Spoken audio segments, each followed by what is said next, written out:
So hanggang sa ako po ay humawak ng iba't ibang tungkulin sa andating daan. Iba po ang manggagawa noon, tsaka manggagawa ngayon sa andating daan. Sa panahon po namin, pag sinasabing manggagawa, talagang gumagawa. Ibig sabihin, gumagawa kami, wala kaming sahod, wala kaming sweldo, kami pa ang magtatrabaho para mayroon kaming sahurin. Ano yung reason ko bakit ako umalis? So kung napansin niyo po, pabago ng pabago ang doktrina ng samahan ng andating daan. Ako po ay naaawa sa mga nakasama ko dung malalakas mag-abuloy. Pag kailangan po ni Mr. Soriano, meron po kaming tinatawag na cut-off system. Halimbawa, mga kapatid, dinimanda ko ng iglesia, kailangan ko na 1 milyon. Kami ay iikot sa San Mateo. Kinabukasan, meron kaming 1 milyon. That time, yun po yung pagkakataon na ako po yung nagsuri sa doktrina ng Iglesia ni Cristo. Ako po nainganyo noon sa kanilang doktrina na oneness. So doon po ako umaatin sa kanilang pagsamba. So hanggang sa ako po ay humawak ng iba't ibang tungkulin sa andating daan. So hindi lang po ako naging member doon, naging KKTK Vice President po ako noon, naging mang-aawit din po ako kahit wala akong boses. Yan. Tapos naging manggagawa din po ako at naging coordinator ng KNC workers. Ang manggagawa po noon, pag sinasabing manggagawa, ang counterpart po niya ay yung mga pari po natin, mga pastor. Yan. Iba po ang manggagawa noon, tsaka manggagawa ngayon sa andating daan. Sa panahon po namin, pag sinasabing manggagawa, talagang gumagawa. Ibig sabihin, gumagawa kami, wala kaming sahod, wala kaming sweldo, kami pa ang magtatrabaho para mayroon kaming sahurin. Kaya pagkatapos ko po ng mga exposition po noon, mga mini pulong, ang tawag po namin doon, meron po akong tindang patis, yan, mga iba-ibang mga tinda-tinda, yun po yung ginagamit ko sa paglilingkod ko noon. Kasi ang paniniwala ko, kami lang ang totoo, yung ginagawa namin para sa Diyos. So, pati pag-aaral ko, kaya ngayon lang po ako nakatapos ng pag-aaral iniiwan ko yung pag-aaral ko kasi paniniwala ko, sabi ni Mr. Soriano noon, maswerte na niya na abutin ng 20 years ang mundo. Yun ang paniniwala po namin noon. Nung ginagawa po yung LRT3, yan, yung ginagawa po yun, pinagtatawanan namin yung mga gumagawa noon kasi bakit paan niya kayo gawa ng gawa, hindi nyo matatapos darating na ang Kristo. Meron pang sinabi si Mr. Soriano noon, bago pa daw madesisyonan ng Korte Suprema yung issue sa pangalan ng iglesia kasi dinimanda po sila ni Persida Acosta, dumating na ang Kristo. Ang dumating, Kristo ng sabong. Di ba? So dumating ngayon ang kautusan na pinagbabawalan si Mr. Soriano na gumamit ng kanyang iglesia.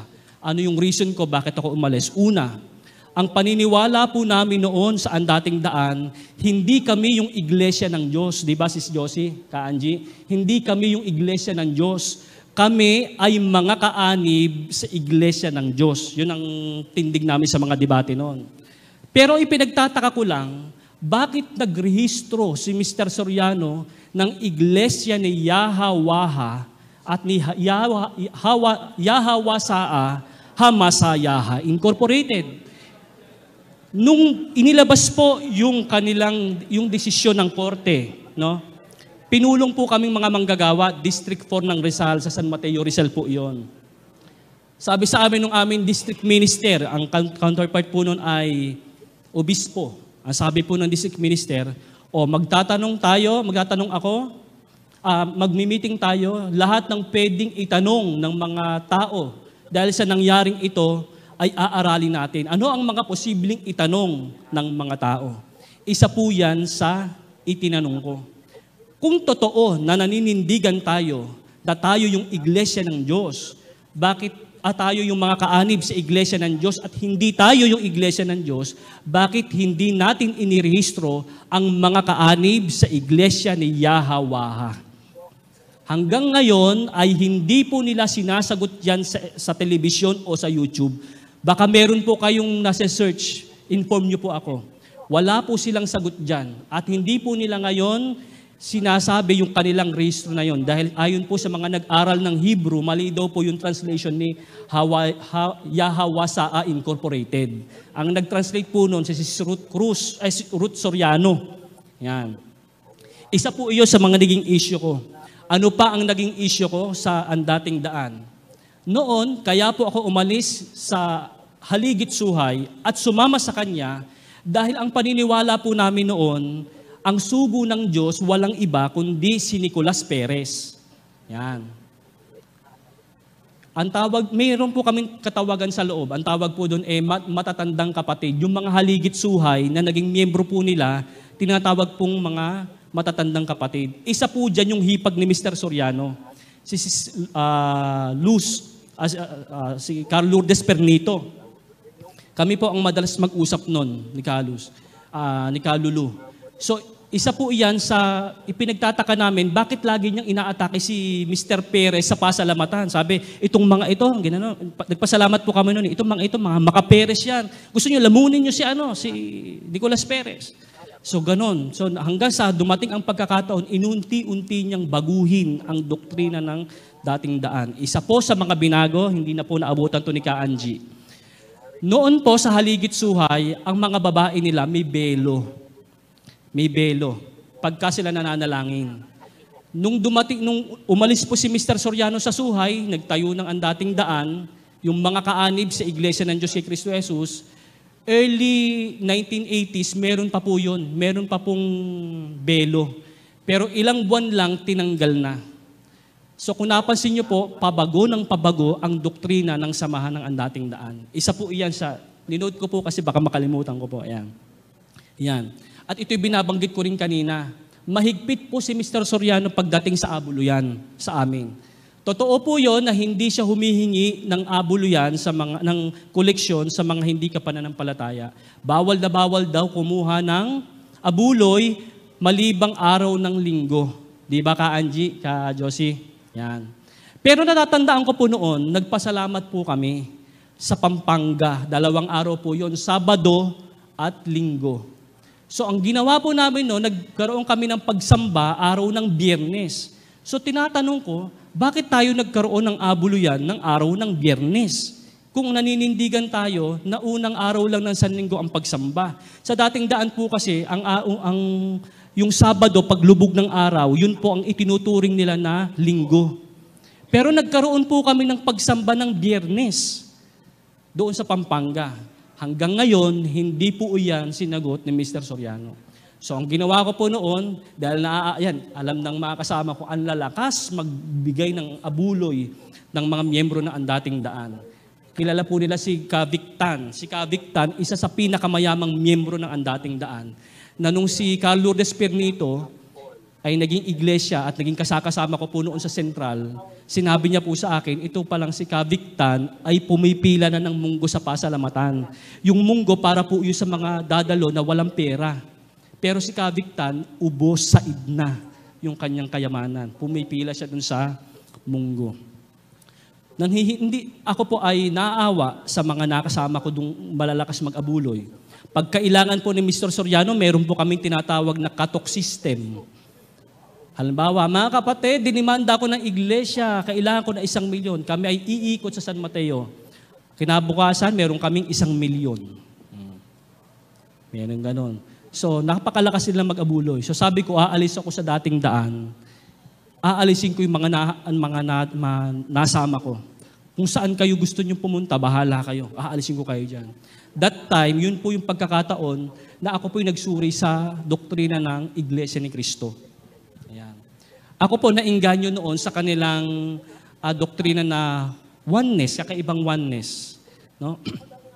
Na ang Diyos Ama, may isa lamang Diyos Ama, si Kristo, walang pag-aaral, tao kaagad. Pag sinabing Diyos Ama si Kristo, ang Diyos Ama ay isa lang, matik na si Kristo tao. Hindi na nila sasabing anghel, propeta. Pag sinabing Diyos Ama, Diyos yan, matik na tao kaagad si Kristo. Kasi kapag ka naging Diyos pa si Kristo, dalawa na. Ganun sila magbilang.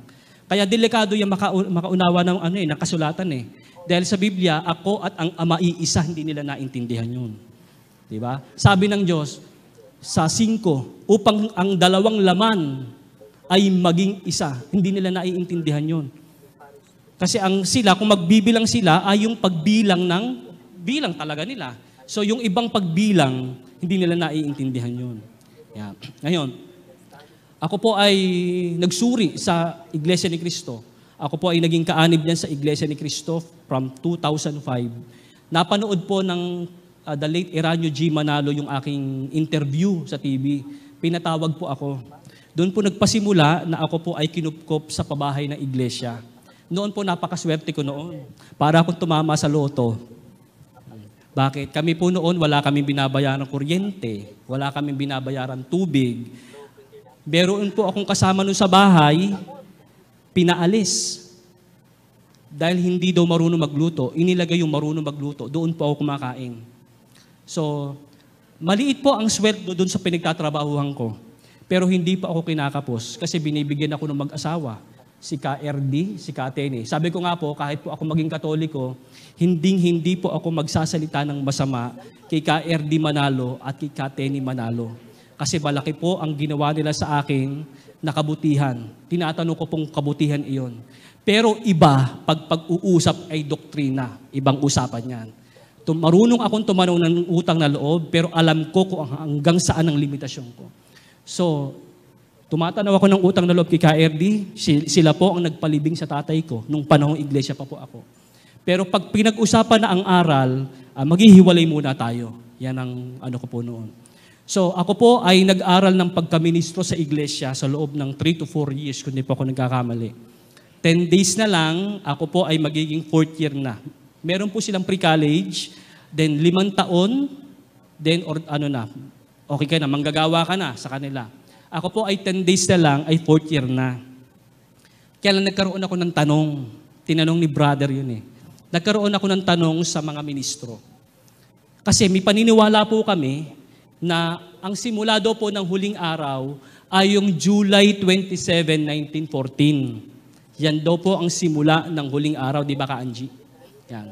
Ngayon, meron ako nabasa isang sita sa Biblia.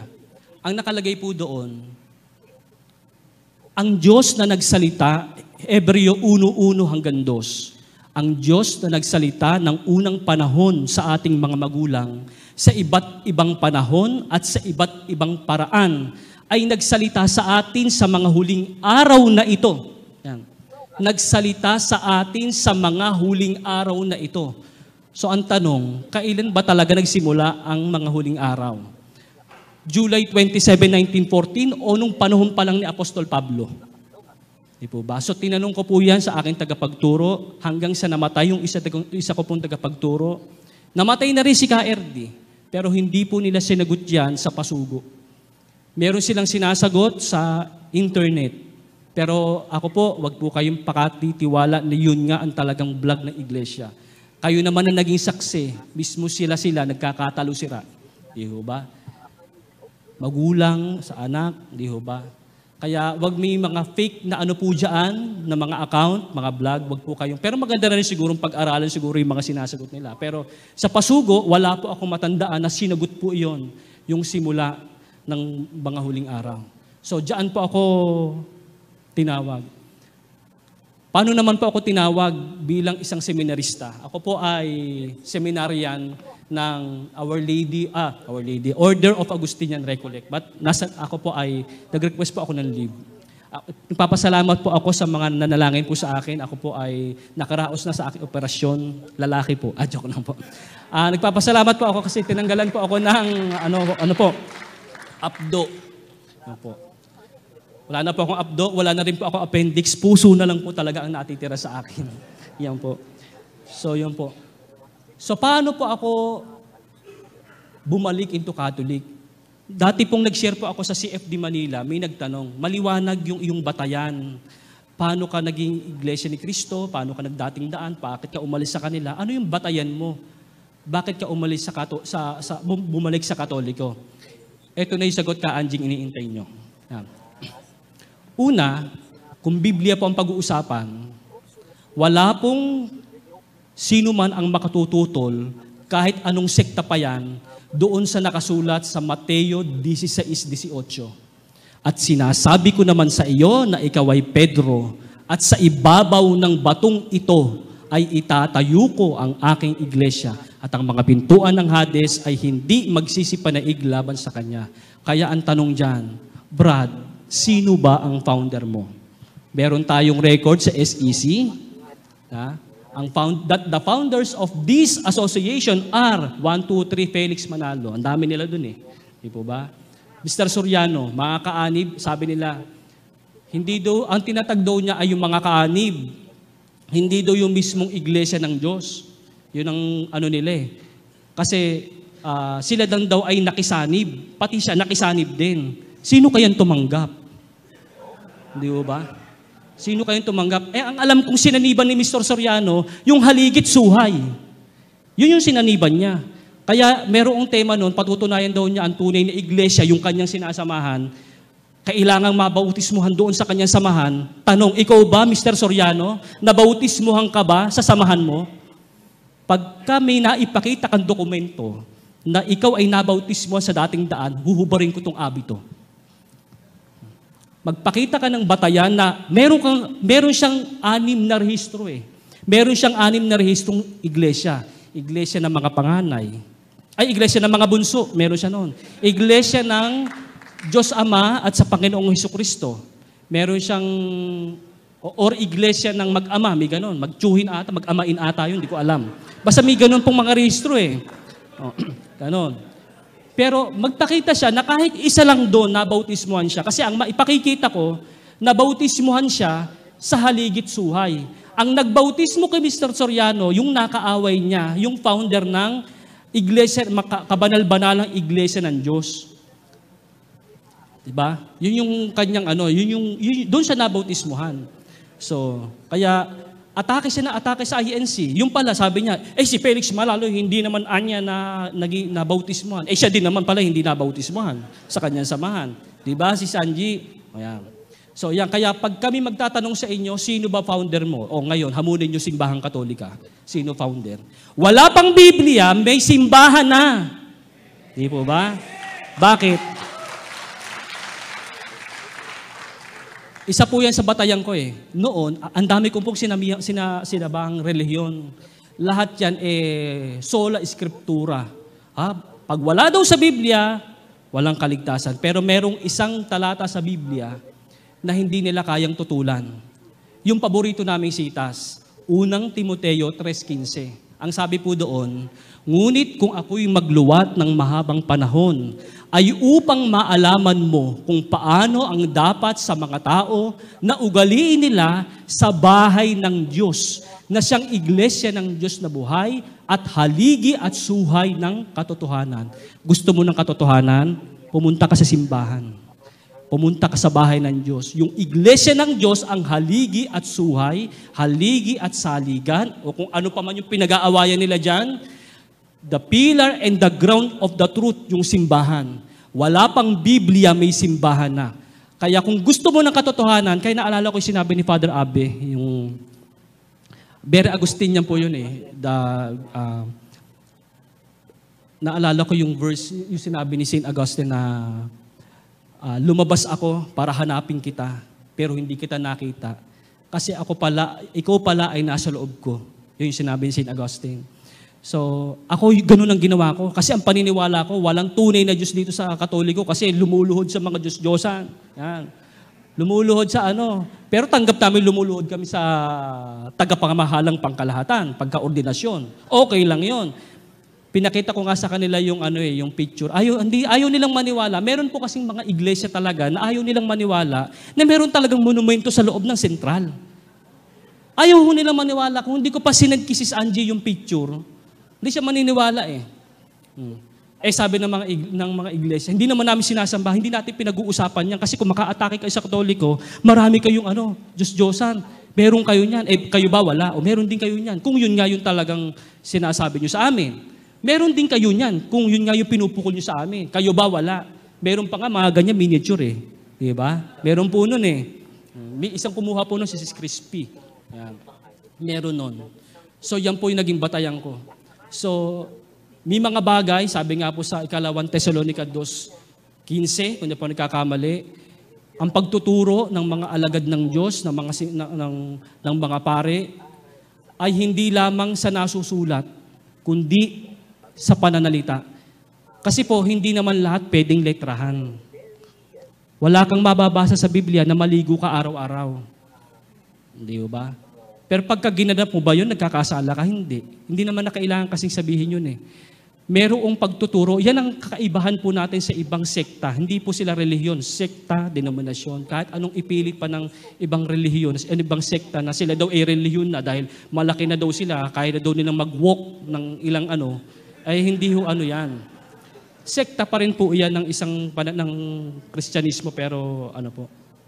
So iyan.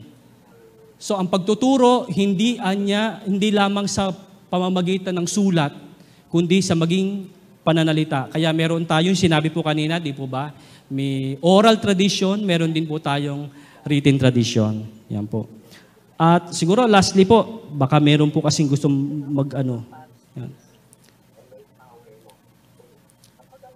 Yung karapatan siguro, karapatan ng nagtataka lang ako, saan kaya kinuha ng mga relihiyon na yon yung karapatan ng pagtuturo? Magpunta ka kay appointed son of God, siya kasi pumunta ng bundok, 3 days, walang kain-kain, walang tulog-tulog, yun yung kanyang karapatan. Punta ka naman sa Marikina, hindi rin siya kumain, nakakita naman siya ng liwanag. Sabi ko naman, ikaw ba naman na walang kain ng 3 araw, wala kang liwanag na, di ho ba makita? Ganon din naman nangyari dun sa Central, sa Diliman. Hindi rin kumain, hindi rin uminom. Uso talaga yung ganon no?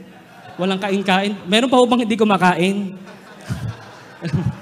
Baka may ibang liwanag po kayong makita. Yan. Doon nila kinuha yung kanilang karapatan.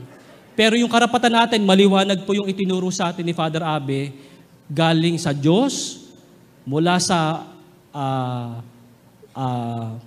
mga apostol, yan.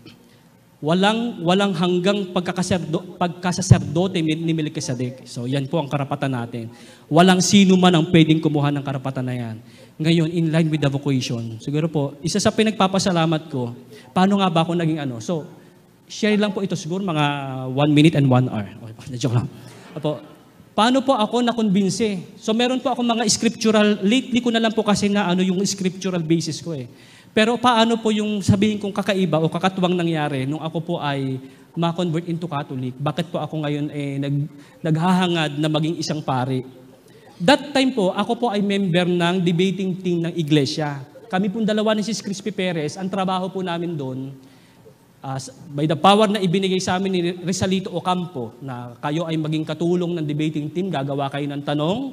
So yung mga tanong, aaralin namin. So gumawa ako ng tanong, mga ganyan. Yun yung ginagawa po namin. Pero that time, binigay po sa akin yung magazine ni Father Paul. Yan po ang umpisa, yung magazine ni Father Paul. Nanonood po ako ng Sunday TV Mass. So, that time, sabi ko, gusto ko maging pare. At yun yung pangarap ko noon pa. Sabi ko, gusto ko maging pare. Pero magulo ang utak ko noon. Ibig sabihin, hindi ko maintindihan nararamdaman ko kasi napaka-aktibo kong miyembro. Wala akong sa hinagap na ako po aalis talaga sa iglesia. Pero gusto kong maging pare. That time, umalis po ako ng Central, pumunta po ako ng Quiapo. Diyan po ako nagsisimba every Sunday. Ang ginagawa ko po noon, pagkatapos ko ng pagsamba sa iglesia, pag nakapagtaob na ako ng tarheta, sasakay ako ng FX papuntang Quiapo. For almost 2 years ginagawa ko po iyon. Sa pagkakaalam ko po na walang nakakasunod sa akin, pero meron pala nakasunod. Ang ginagawa po namin noon, meron po kaming palagdaan na nire-record po namin kung saan kami aalis. Kaya yung mga sinasabi, mga dukutan issue, pag-aralan nyo mga kapatid. Nakalagay talaga doon. Hinahanap ko na nga po kung nasaan na si Crispy Perez. Sana mag-text ka sa akin, Crispy, kung nasaan ka na. No?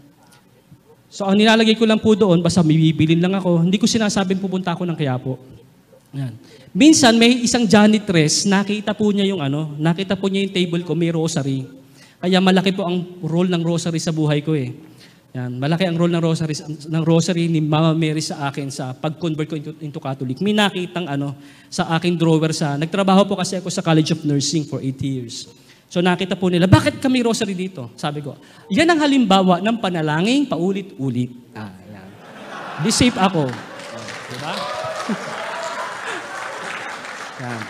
Hanggang sa hindi ko na matiis. Alam niyo po, bago po lumabas ang issue, minababalitaan na ako sa loob ng pamilya Manalo. Sa loob ng pamilya Manalo, minababalitaan na ako. Kinakabahan na ako, sabi ko. Pero ini-ignore ko lang siya. Pero nasa puso ko na ho talaga na ako ay aalis, gusto kong magpare.